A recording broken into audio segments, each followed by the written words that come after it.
안녕하세요. 오늘은 역대하 26장에 등장하는 남쪽 유다 왕 우시야에 대한 얘기 하겠습니다. 우시야는 이제 어린 나이에 왕이 됐죠. 그런데 뭐 경험도 부족하고 또 상식도 부족했지만 옆에 좋은 그런 선지자가 있어가지고 계속해서 조언을 해줬습니다. 거기에 따라서 정치를 했을 때 하나님의 그 놀라운 도우심으로 이제 나라가 강성하고 자기 뭐 왕실의 가정도 든든히 서가는 그런 축복을 받았죠. 근데 나중에 이제 강성해지면서 교만해서 이제 망하게 되는데 우리 신앙인들이 대부분이 겪게 되는 이제 그런 일반적인 그런 이제 모범이 되는 그런 좋은 면은 좋은 대로, 나쁜 면은 나쁜 대로 그런 인생을 살았다고 볼 수가 있습니다. 성경을 한번 읽어가면서 확인해 보도록 하겠습니다. 역대하 26장이죠. 이제 유다 왕 오시야가 하는 내용인데, 그 나이 16세 왕이 됐으니까 뭐 우리로 말하면 그래서 뭐 중학생 그 정도의 나이에 임금이 됐습니다. 그러니까 뭐 여러 가지 부족했죠. 그런데 이 사람에게는 이제 두 가지 특징이 있었는데, 하나는 그의 아버지의 모든 행위대로 여호와 보시기에 정직하였다. 이 말은 이제 하나님 말씀대로 순종했다는 거죠. 그래서 자신도 하나님의 법대로 살았고 나라도 하나님의 법대로 다스렸다. 이런 의미가 담겨 있는 것입니다. 두 번째는 하나님의 묵시를 밝게 하는 스가랴가 사는 날에 하나님을 찾았고 그가 여호와를 찾는 동안에 하나님 형통하게 하셨다. 이건 자신의 연약함을 시인하고 하나님 앞에 기도했다는 뜻입니다. 그 신앙의 기본이 두 가지만 잘 되면 되는 거예요. 하나는 하나님 말씀을 늘 확인해서 그 말씀대로 순종하며 사는 것. 그러면 신명 28장에 나와 있던 대로 들어가도 나가도 복을 받고 뭐 가축과 또 농사와 자식이 잘 된다, 이렇게 간단히 요약할 수 있죠. 두 번째는 이 법대로 살면서 그때그때 하나님 앞에 이제 문제가 생겼을 때 기도하고 하나님의 뜻을 구하는 것이죠. 사무엘처럼 일생 살아가면서 기도를 쉬는 죄를 범치 않았다, 이런 얘기를 했는데 뭐 작은 일부터 큰 일까지 하나님한테 물어보고 하나님의 지시를 따르는 이런 삶을 살았다는 거예요. 그 두 가지만 잘하면 형통한 삶을 살죠. 하나님이 형통하게 하기 때문이죠. 그래서 이제 어떤 형통함이 있었는가 하는 건 이제 그 뒤에 간단하게 설명하고 있습니다. 우시야가 나와서 블레셋 사람과 싸우고, 그리고 이제 결국 이겼다는 거죠. 그러면 싸우게 됐는데 하나님이 그를 도와주시죠. 블레셋 사람들과 그루비알의 고전 아르비아 사람들과 마온 사람들을 치게 하십니다. 전쟁에 승리하게 하는 것이죠. 그 다음에 이제 주변 국가들이 강성하면 항상 전쟁에 패배하고 뭐 그들에게 조공을 받쳐 경제적인 어려움을 겪었으나, 반대로 암몬 사람들이 우시야에게 조공을 바침에 우시야가 매우 강성하여 이름이 변방까지 퍼졌더라. 그래서 나라가 든든히 섰고 또 강성해졌고, 그러다 보니까 우시야에 대한 이름이 여러 애굽의 큰 멀리 떨어져 있는 그 대제국 애굽에게까지 알려졌다. 명예를 얻었다는 것이죠. 그리고 이제 조금 더 설명하고 있는데요. 뭐 이 나라 방비를 잘하기 위해서 이제 망대를 곳곳에 세워서 견고하게 했다는 것이 있고, 또 무릉덩이를 많이 파고, 또 이제 뭐 수자원을 많이 이제 이렇게 확보했다는 거죠. 가축을 많이 길렀다. 산과 좋은 맛과 농부, 포도원을 다스린 자들이 두었다는, 농사가 잘 됐다는 거죠. 또 군사가 굉장히 많았다. 싸우는 군사가 많았다. 그러니까 군사력이 강해졌고, 그 다음에 이제 국방이 든든해졌다는 얘기죠. 그리고 이제 뭐 족장의 총수가 많았다는 것은 그만큼 이제 지도자적인 인물이 많이 났다는 얘기입니다.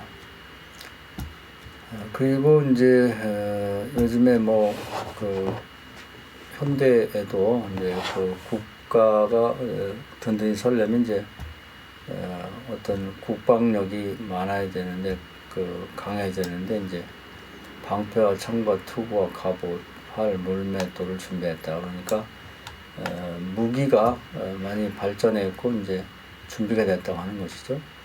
또 신무기도 많이 이제 개발했는데 제주에 있는 사람들이 무기를 고안했다. 그래서 아마 요즘 같으면 대포 같은 걸 이제 만들었다는 뜻 같은데요. 그래서 이제 그의 이름이 멀리 퍼짐은 기이한 도우심 얻어 강성하심이라 이렇게 되어 있습니다. 하나님이 사람이 생각할 수 없는 그런 방식으로 이제 도움을 주셨다는 거죠.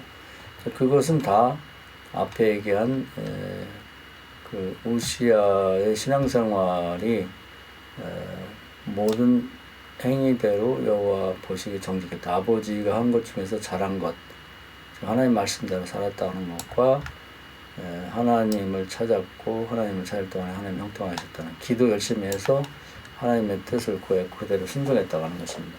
이 두 가지를 잘했기 때문에 결국 이제 하나님으로부터 사람이 할 수 없는 신기한 기이한 도우심을 받고 강성해졌다고 하는 얘기입니다. 그래서 여기까지는 이제 아주 우리가 읽으면 이제 기분이 좋고, 결국은 뭐 예외 없이 신명기 28장의 말씀대로 여기 보면 이제 나가도 들어가도 복을 받고 뭐 자식과 농사와 가축이 다 잘 되고 뭐 국방력도 튼튼하고 이런 내용들이 쭉 설명이 되어 있습니다. 그래서 신명기 30장으로 말하면 이제 복받을 일을 선택했죠. 자기 앞에 우시야 왕 앞에 생명과 죽음 또 축복과 저주가 놓여 있는데 생명과 축복의 길을 택했다 이렇게 볼 수가 있는 거죠. 그럼 율법에 순종하는 길이 축복의 길이고 생명의 길이고, 또 율법을 가지고 해결 안 되는 문제를 만났을 때 하나님께 기도해서 응답받고 순종하는 이것이 삶의 길이라 축복의 길이라 볼 수가 있습니다. 자, 그런데 이제 뭐 섣달 때 넘을 때 조심하라 그런 말씀이 고린도전서 10장에 있는데 대부분의 이 함정에 빠지는 것 같아요. 그래서 자문에 아굴이라는 분이 기도하기를 너무 부자 되게 하지 말라, 성공하지 않게 해달라, 그럼 하나님 없다 할까 두렵다라고, 너무 가난하면 또 도둑질 할까 두렵다 이렇게 말했죠. 그래서 적당한 삶을 이제 추구하고 살았는데, 이렇게 이제 그 왕으로서 나라가 부강하고 강성할 때가 이제 위험한 것 같아요. 우리는 신앙인으로서 이제 부자가 되면 뭐 이런 모든 것이 다 갖추었을 때 부자라고 통칭 말할 수 있는데, 천국 가기 어렵다 이런 예수님의 말씀이 있는데, 대부분의 이제 이런 그 성공 이후에 찾아오는 그런 이제 사탄의 공격에 넘어지는 것 같습니다. 이제 우시야도 그걸 피해가지 못한 것 같아서 안타깝죠. 성경에서 한번 어떤 일이 있었는지 확인해 보도록 하겠습니다. 자, 우시야가 이제 강성해짐에 그 마음이 교만하여 악을 행하였다. 마음이 교만하면 이제 반드시 악을 행하게 되는데요. 그 여호와께 범죄했다는 겁니다. 그 여호와의 성전에 들어가서 향단에 분향을 한지라. 이 레위기 제사법전에 보면은 하나님의 성전은 거룩하기 때문에 함부로 이렇게 하나님 뜻을 어기고 그것을 행하시면 안 됩니다.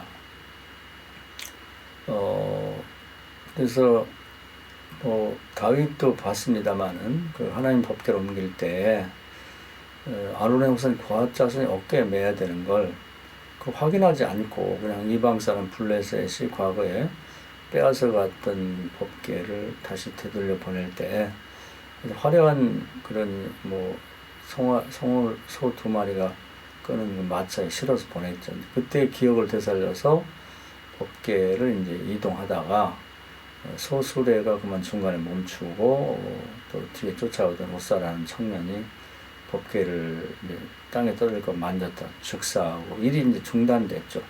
하나님 뜻을 어기는 일은 처음에는 잘 되는 것 같아도 끝까지 가지 않습니다. 시편에 보면 불순종하는 자의 길을 하나님 굽게 하신다. 가다 멈추게 한다. 이렇게 되어 있습니다. 그만큼 이제 하나님과 관련된 일은 절대적으로 하나님의 뜻에 합당하게 행해야지 내 생각대로 해서는 안 되는 거죠. 그만큼 철저한 것인데, 감히 그 하나님의 성전에서 하나님의 제사 드릴 때에 우시왕이 갑자기 뭐 사단이 아마 부추긴 것 같죠. 그 제사장만이 할 수 있는 그 성소에 그 향을 피우는 분향하는 것을 자기가 하겠다는 겁니다. 제사장이 하는데 나는 못할 게 뭐 있냐. 나도 기름 부음 받은 왕인데 절대 권력자인데 그깟 거 못할 게 뭐 있냐. 그리고 갑자기 그게 하고 싶어지는 거예요. 근데 이제 왜 이런 일이 발생하는지 그것은 좀 의문인데요. 예를 들면 나봇의 포도원을 빼앗은 아합 같은 경우, 그게 나봇의 포도원은 이제 모세 때부터 가나안 땅에 들어갈 때 제비 뽑아서 그 가문에 주신 거기 때문에 그것은 아무도 빼앗을 수가 없고, 뭐 어떤 이유 때문에 남의 소유가 됐다고 할지라도 70년이 지난 희년에 돌려줘야 될 만큼 그것은 절대 권력을 이양할 수 없는 그런 이제 율법에 이미 명시되어 있는 그 나봇 가문의 소유입니다. 그런데 아합 왕이 왜 그게 갖고 싶어졌을까? 뭐 왕은 많은 뭐 농토를 소유하고 뭐 필요하면 과수원도 많이 소유할 수 있는 사람이고, 또 자기가 농사질 것도 아니고 포도가 먹고 싶으면 얼마든지 뭐 왕궁을 통해서 제공받을 수 있는데 갑자기 이걸 갖고 싶어가지고 그것을 이제 결국 가지려고 뭐 자기 부인 이세벨과 공모해서 나봇을 억울하게 죽이고 그걸 빼앗죠. 그것 때문에 이제 그 가문이 멸망하게 되는데, 이런 걸 조심해야 됩니다. 이제 뭐 호사다마라고 좋은 일이 있은 다음에 사탄이 다양한 방식으로 이제 이렇게 공격을 하게 되는데, 마태복음 12장에 보면 그런 말씀이 있어요. 왜 그 밭에 가라지가 생깁니까? 그렇게 물었던 예수께서 그 사단의 그 사자들이 그냥 와서 잠자는 동안에 가라지 뿌린다, 잡초 씨를 뿌린다, 뭐 아니면 말고식을 뿌리는 거죠. 여기도 보면은 우시야 같은 경우도 마찬가지인 것 같아요. 성공한 다음에 갑자기 그냥 뭐 아니면 말고식으로 사탄이 그 마음밭에 분양 한번 해봐라. 뭐 제사장 하는데 네가 못할 게 뭐냐, 이런 마음을 준 것 같아요. 근데 거기에 덜컥 걸려든 거라고 봐야 되겠죠. 그래서 이제 그 제사장 아세라가 깜짝 놀라갖고 용맹한 제사장 80명을 데리고 그걸 뒤따라 들어가서 이렇게 하지 마라. 이제 이건 하나의 죄를 범할 때, 즉 시험 당할 때 피할 길을 열어주시는 거죠. 정확히 말하고 있죠. 우시야 왕 곁에 서서 그 얘기를 했는데, 우시야여 여호와께 분향하는 왕이 할 바가 아니 오직 분향하기 위해 급을 받은 아론의 자손 제사장들이 할 바 아니 성소에서 나가소서. 왕이 범죄했으니 하나님이 여호와께서 영광을 얻지 못하리다. 이렇게 경고를 했죠. 구원의 메시지를 제공한 겁니다. 그런데 듣지를 않죠. 이 하나님의 그게 분향하는 이 불을 붙이는 굉장히 중요합니다. 초대 대제사장이었던 그 아론의 아들 둘이 그만 그 하나님이 주신 불을 사용하지 않고 다른 불을 사용했다가 이제 그 자리에 즉사하죠. 나답과 아비온데요. 하나님이 주신 불씨는 그 솔로몬이 그 말하자면 성전을 건축하고 낙성식을 할 때 여러 가지 기도를 드렸는데, 하나님이 좀 임재하셔서 이 성전에 들어와 계시면 좋겠습니다. 그럴 때 하나님 뭐 내려오시죠. 그때 이제 불을 가지고 옵니다. 그때의 그 불씨를 받아서 이제 제단에 제사 드릴 때, 뭐 성전에 등에 불을 켤 때, 또 향을 피울 때 이제 사용한 걸로 그렇게 기록에 보면 나와 있습니다. 그래서 이제 제사장의 아들이라도 할지라도 이 성전에서 하나님이 정한 규칙을 어게 될 때는 뭐 그저 즉사하고, 죽었을 때 아버지를 비롯한 가족들이 슬퍼할 때 슬퍼하지 마라. 지가 잘못해 죽었는데 슬퍼한다는 건 하나님 마치 잘못한 것처럼 여기는 것이 되기 때문에 슬퍼한 자는 똑같이 죽을 거다, 이런 무서운 말씀하시죠. 그래서 울지도 않았고 슬퍼하지도 못했습니다. 이만큼 엄중한 것인데 요시야 왕이 자기가 왕이라고 그래서 함부로 이렇게 자기 생각대로 분양하는 건 큰 죄입니다. 그래서 이제 그런 경고가 있었음에도 불구하고 오시야가 손으로 향로를 잡고 분양을 하다가 화를 내고, 하나님이 하신 말씀이죠. 이것은 사실은 뭐 제사장 말이라거든. 그 제사장 화를 낼 때 정확하게 여호와의 전 향단 제사장 앞에서 그 이마에 납병이 생기잖아요. 문둥병이죠. 서리가 내려서 얼굴이 하얘지고 온몸이 눈사람처럼 그렇게 그 어떤 납병이 퍼졌습니다. 그래서 머리 정수리부터 발바닥까지 온 피부가 다 이제 진물로 터지는 그런 질병이 이제 그 저주로 내렸죠. 이건 뭐 정확합니다. 그래서 한 번에 이제 실수가 이런 결과를 낳았는데, 이제 하나님, 사람은 실수는 할 수 있죠.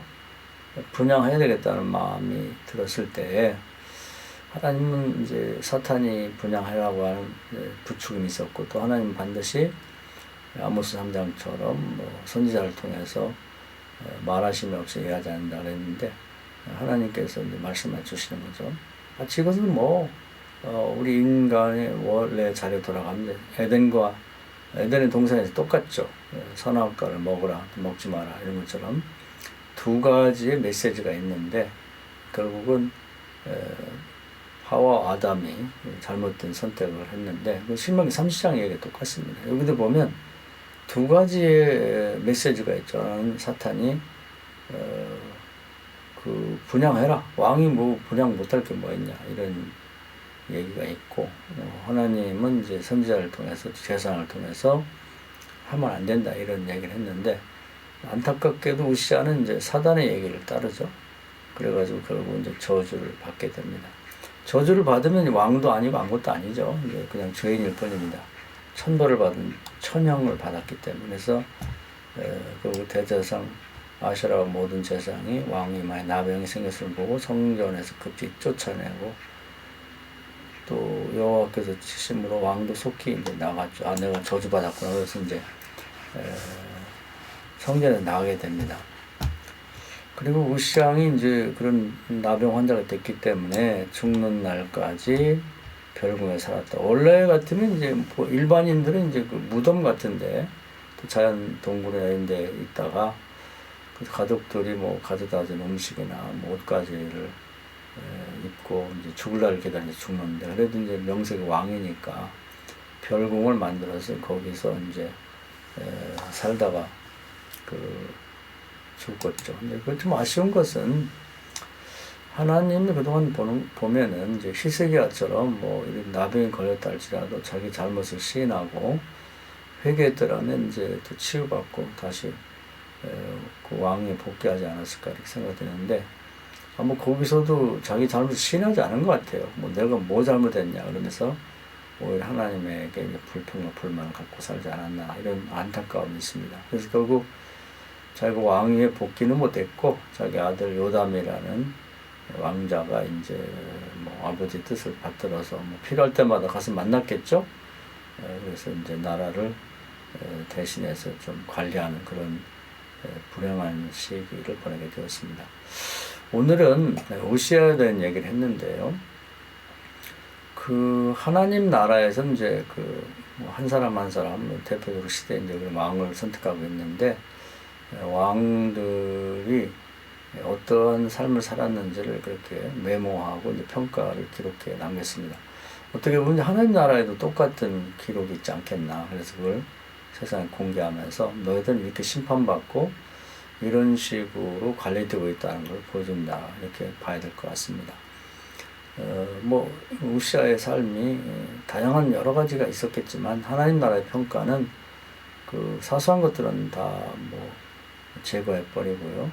가장 중요한 것, 하나님 말씀에 부합되어 살았는가, 그렇지 않은가를 평가하고, 그리고 이제 어떤 어려움 문제가 만났을 때 하나님께 기도해서 응답받고 하나님 뜻대로 나라를 통치했는가 안 했는가, 이것만 갖고 따지는 것 같아요. 그리고 이제 거기에 상응해서 축복 줄 건 축복 주고 저주할 건 저주했다, 이렇게 말해주고 있는 것 같습니다. 오늘 말씀이 한 왕, 한 인생의 그 일생 전체를 우리에게 보여주고 있는데, 각자 우리는 어떤 삶을 살고 있고 하나님 어떤 평가를 내리고 있는지를 한번 스스로 평가해 보면 뭔가 잘못된 것은 우리가 개선할 수 있고 잘한 건 더 잘하면 되겠다, 이런 지혜를 얻을 것 같습니다. 이 말씀 은혜가 되기를 바랍니다. 감사합니다.